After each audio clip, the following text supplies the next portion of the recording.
The Invisible Boy by Trudy Ludwig. Illustrated by Patrice Barton. The Invisible Boy. Can you see Brian, the invisible boy? Even Miss Carlotti has trouble noticing him in her classroom. She's too busy dealing with Nathan and Sophie. Nathan has problems with what Miss Carlotti calls volume control. He uses his outside voice inside too much. Sophie whines and complains when she doesn't get her way. Nathan and Sophie take up a lot of space. Brian doesn't. When the bell rings for recess, Micah and JT take turns choosing kids for their kickball teams. The best players get picked first, then the best friends of the best players, then the friends of the best friends. Only Brian is left, waiting and hoping. JT glances in Brian's direction and, just as quickly, looks away. We've got enough players for each team, he tells the others. Let's play ball. In the cafeteria, Madison and her friends talk about her birthday party.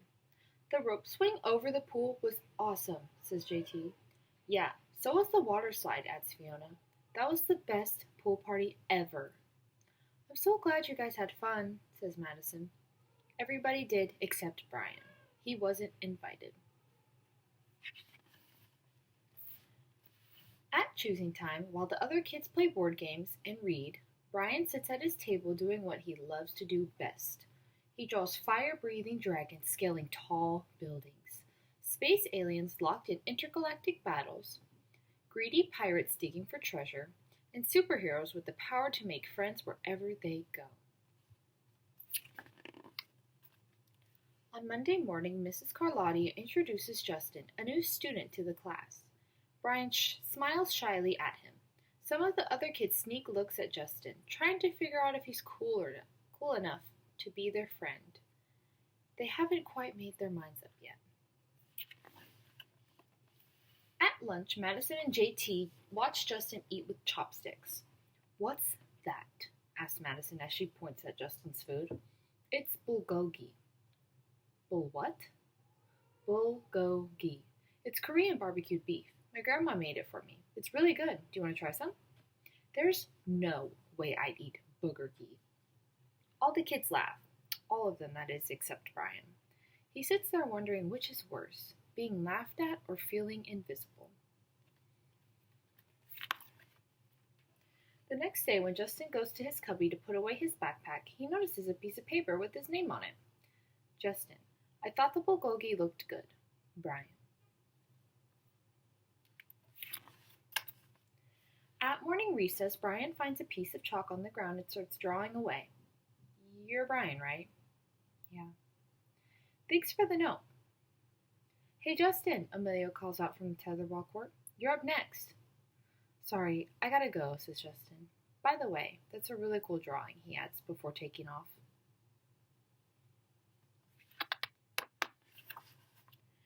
Back in class, Mrs. Carlotti asks the kids to team up in twos or threes for a special project.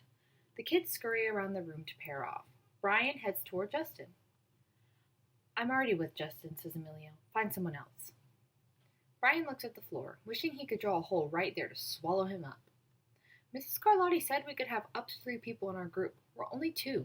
Come on, Emilio. Let him work with us. Okay, I guess. Mrs. Carlotti gives the class directions for the project. Your assignment is to work together to write a story about what you see in that photograph. Use your imagination and have fun. Whoa, cool, says Emilio. What kinds of people do you think would live in houses like that?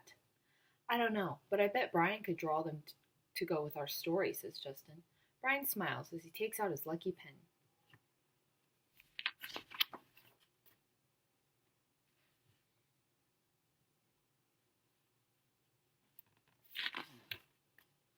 It's lunchtime again, Brian's least favorite part of the day. Another 20 long minutes of kids talking and laughing with everyone else, but him. Brian, he hears someone shout. Hey, Brian, over here. Brian turns around and sees Justin waving him over. Emilio nods at Brian as he makes room for him at the table. Cookie? Thanks. Maybe, just maybe, Brian's not so invisible after all.